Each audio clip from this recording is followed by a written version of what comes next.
So energy storage plays a key role in our sustainable energy transition because it is one of the very important pillar in the energy and sustainability.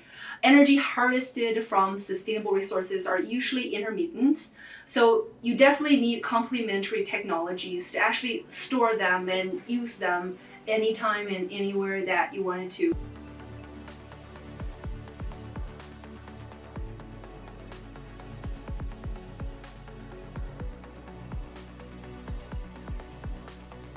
My name is Lingzi Sang, and I'm an assistant professor at the University of Alberta in chemistry. So I teach analytical spectroscopy and electrochemistry. I also run a research group focuses on interfaces and materials for energy storage systems. So energy storage plays a key role in our sustainable energy transition because I think it is one of the very important pillar in the energy and sustainability. Energy harvested from sustainable resources are usually intermittent, so you definitely need complementary technologies to actually store them and use them anytime and anywhere that you wanted to. So technologies including smart home, smart grid, and electric vehicles are part of the game. We are focusing on looking at energy storage solutions, especially battery systems and their interfacial reactions. What types of batteries do you work with in your research? We're mainly doing solid-state batteries, lithium-ion and sodium-ion. We also recently involved in some of the liquid-based batteries, mainly for the purpose of looking at interfacial reactions. We just started to do some zinc as well. So very exciting area, rechargeable batteries. We're looking at their performance, we're looking at their lifetime, we're looking at chemistry involved that can alter the lifetime and performance of these batteries. The major difference is lying on the electrolyte. So for solid-state batteries, we're mainly using ceramic solid-state electrolyte at the moment. And for liquid, you are looking at solvent that involved in the electrolyte system, where there are lots of free solvents, and the solvents are flammable and they cannot tolerate high or low temperatures. The batteries that's been investigated in my lab are mainly rechargeable batteries. We have a focus on EV batteries. And the requirement is high energy density and its safety. This is our environmental box. And basically lots of battery chemistry and battery material processing were happening inside this box. And this box actually contains argon inert gas, where the battery materials are not exposed to oxygen and moisture. This one is dedicated for liquid batteries. You can see that here is the coin cell press, where a student can actually make coin cells inside this box. And these are coin cells that can be tested with one of the cell cyclers that I'll show you in a minute. What is a coin cell? So a coin cell is just like the cell that you're using in your watch, where you have, I believe, stainless steel cases. And inside is basically the three components, the two electrodes and electrolyte in the middle, where it's soaked in the separators. And it can basically be produced with this instrument right there. Actually, this is an argon-filled glove box as well. The reason to actually process and fabricate these cells inside the argon-filled glove box is because lots of these components used in the batteries are air sensitive, so you can't expose them into the air. It has to be all encapsulated in the coin cell structure. All the activity has to be done inside the box. These are the channels that used to cycle the coin cells that we produce. We actually fabricated inside the glove box. And as you can see that these are coin-like, and there are anodes and cathodes on the both sides, and it's separated by some electrical insulating materials in between. And they are, basically clammed. The current and voltage feed into the channels, and students can actually cycle them just to mimic the process of charge and discharge when they're in operation. So this machine, you're testing out the cycling of the batteries? Exactly. You can force a constant current in or out of the cell. This is mimicking the process of charge and discharge, and it's back to the charge process. So this is the way that we evaluate how long of a charge discharge could happen and what is this behavior at a particular current density, for example. So the working principle of a solid-state battery is somewhat similar compared to the current commercialized liquid lithium-ion battery. You've got two electrodes, you've got electrolytes in between, sandwiched between the two electrodes, and there is a pair of redox reaction happening at the interface. and the electrons can be extracted from the outside circuit, so we can take advantage of that. And this process is a discharge process, and the charge process is vice versa. It's a reverse process. And the difference or the uniqueness for solid-state battery is instead of liquid electrolyte, you're actually using a piece of solid. So we're removing all these organic solvents and removing all the liquid parts from the battery. And the advantage is definitely battery safety. So liquid electrolytes that are used in the current lithium-ion batteries are carbonate-based materials, and these materials are flammable. They are subject to explosions, subject to battery fires.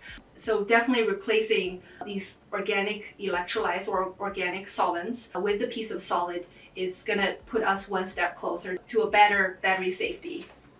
What materials are you working with in a solid state battery? Right. So we're working on two types of materials. One is a ceramic solid state material. So these are inorganic material that we have to synthesize with our tube furnace with high temperature with some solid state synthetic particles that one of my students were focusing on. And the other type is the composite electrolyte material that we recently get some progress on, in fact.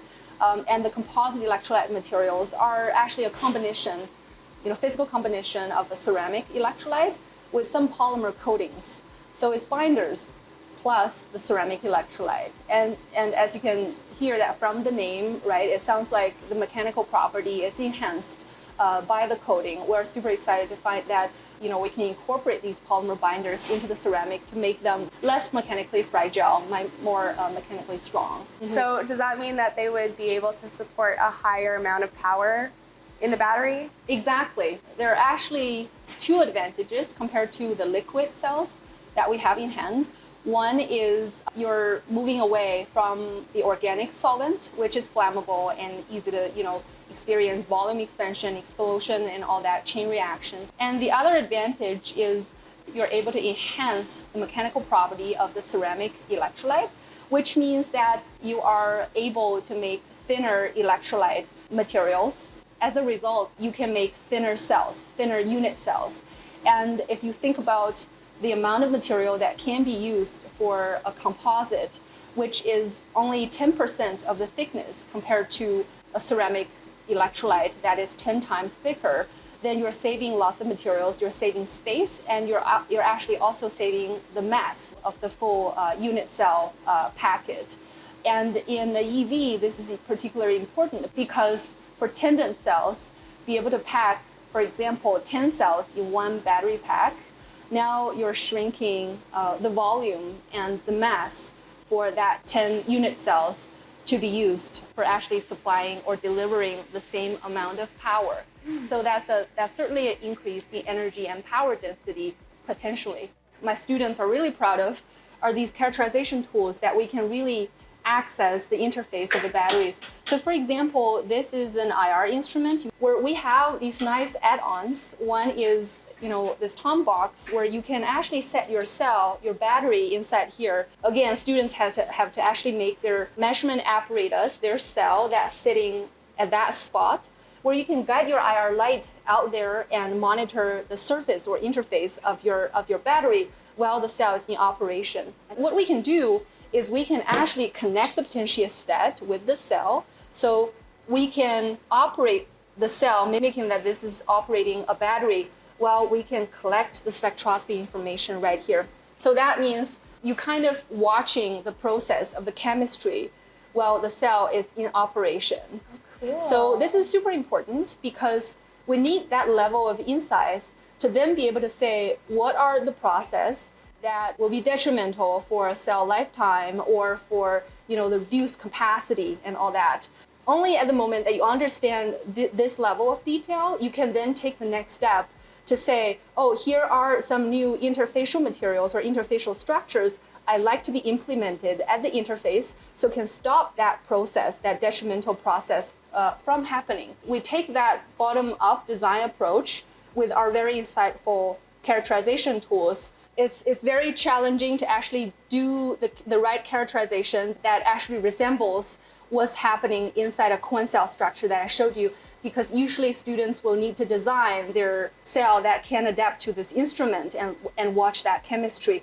One challenge is the accessibility of what you can see, because the most reactive part of the cell is the interface. The interface is actually buried between electrode and electrolyte. So usually you can't see them. So it takes some special designs where the interface is actually exposed and your technique can actually see that deep into that interface, see exactly what you want to see. With the point of view of a materials and analytical chemist, we actually focus our attention on the chemical processes that are relevant to the detrimental process in a battery. For example, decomposition chemistry in the very reactive places, for example, interfaces, and the change in the structure where the cell is in operation. So I think it's very important to understand this process, including how they start, how they evolve, and when it starts to occur, especially in real time when the battery is in operation.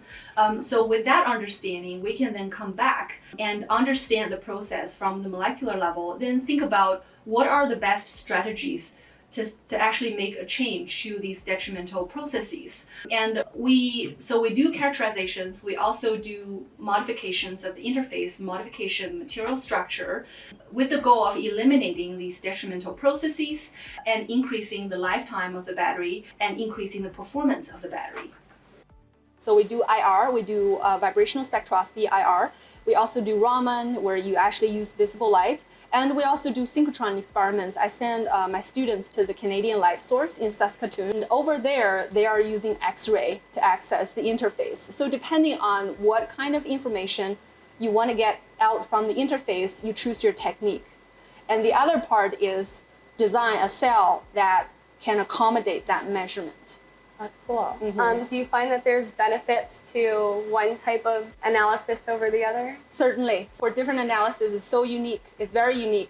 For IR measurement, we are mainly looking at vibrational signatures of organic molecules. So bonds that has these infrared level of vibration, that's where you can monitor. My students were using this technique to look at liquid electrolyte, look at right at that interface, what does these organic solvent do at the interface in various systems. So they compare these various systems and try to correlate this chemistry with the decomposition chemistry and with their lifetime. So then we can get an answer from whatever that we observed. We can conclude and we make our hypothesis and test the other one. And for synchrotron, we try to look at specific elements. So in solid state cells, the local structure of the elements, for example, antimony that we look at right now, and tin is another one. The local structure of these elements is a big part in the structure of the solid state electrolyte material. So the change in the local structure can tell you something about the change in the structure of the solid state battery. When you look at the structure, you're seeing how the structure changes within that process. Exactly, Cool. Exactly. So we look at structures of the solid electrolyte. We also look at structures of the interlayer. One of my students is working on applying interfacial protective layers to prevent the decomposition process from happening, the detrimental process that can stop the cell from functioning. We're creating our hypothesis based on the characterization result, and we're introducing a certain element or material at the interface and monitor the performance again, and then correlate the process, trying to understand what are the structural influence in the performance of the cell. What is the benefit of the X-ray process? So the hard X-ray used in our current characterization can help us to understand the local structure of hard elements, of high Z elements, tin and antimony, and tungsten, in fact. We can understand the structure of these materials involving these elements during the process of battery operation. We recently started to do some zinc battery as well, because zinc is an element that is more sustainable. We have lots of them around. The voltage of zinc batteries are lower compared to lithium, but they find their applications on various space because they're aqueous-based batteries. So there's no organic solvent involved. They're aqueous-based and they're cheap. They're cheaper, so you can use them for grid storage. So we start to look at zinc batteries, one challenge for them is the kinetics of interfacial reaction. So we just invest on this particular equipment that is a rotating disc electrode. So we're trying to, do some electrochemistry that we can kind of monitor or measure the reaction kinetics, how fast the redox reaction is happening. And the rate of the redox reaction is associated with the amount of current you can get out, because current is a rate term, right? Charge per centimeter square per second.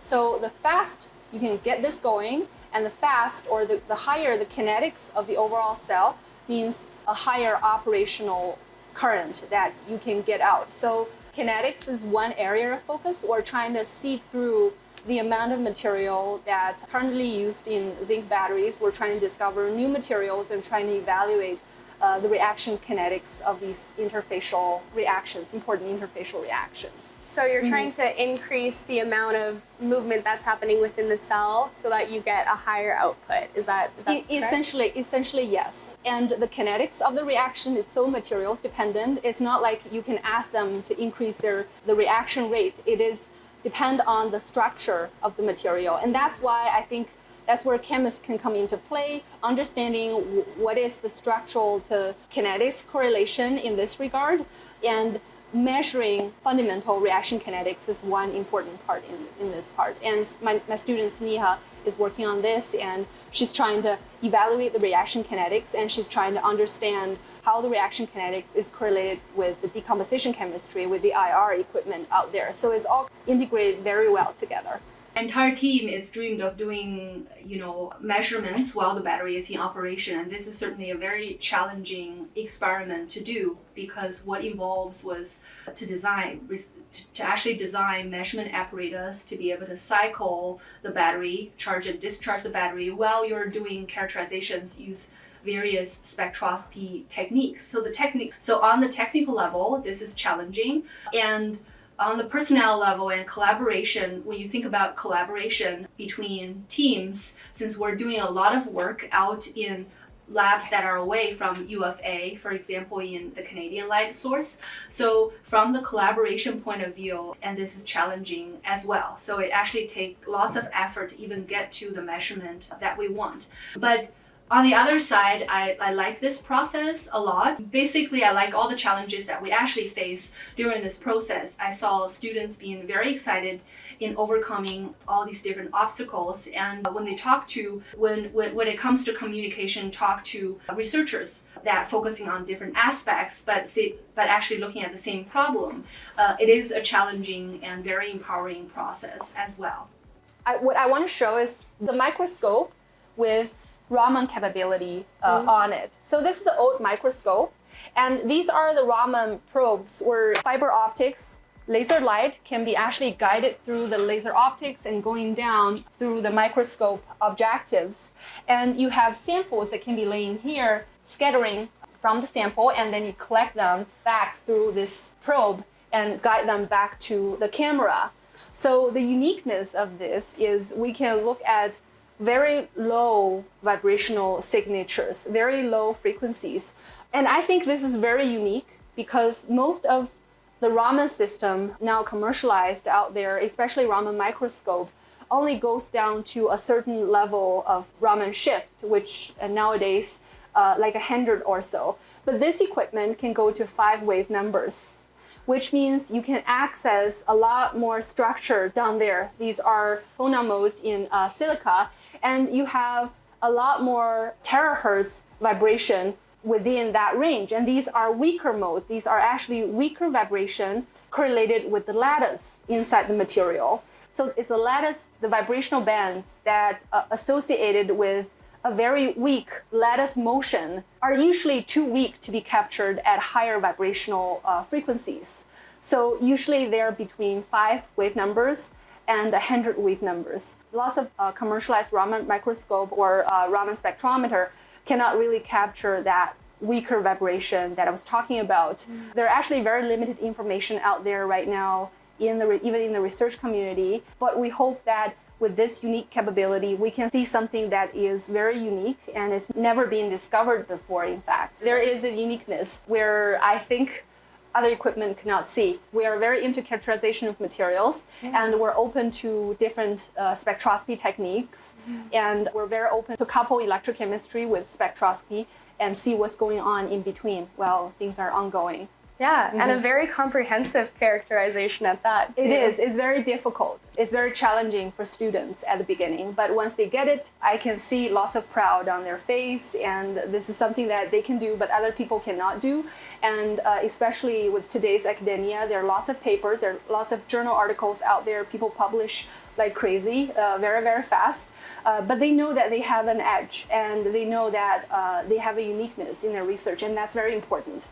I think we've made substantial progresses in exploring the energy effective approach to fabricate these thin and more mechanically enhanced electrolyte material. So the scope is to make the battery smaller, thinner, and make them more light. And we've also made pretty good progress in terms of understanding the interfacial chemistry and what are the processes that are detrimental to the cycling of the battery. So I think now it's time to actually incorporate all these understanding that we've obtained from rigorous characterization to actually implement all of this to a prototype in use. We're actually able to leverage research support from academic labs and from governmental labs and from industry. My partner include the UBC Battery Innovation Cluster, and also include the National Research Council, and include industrial labs like Phoenix Advanced Material and Factual Energy.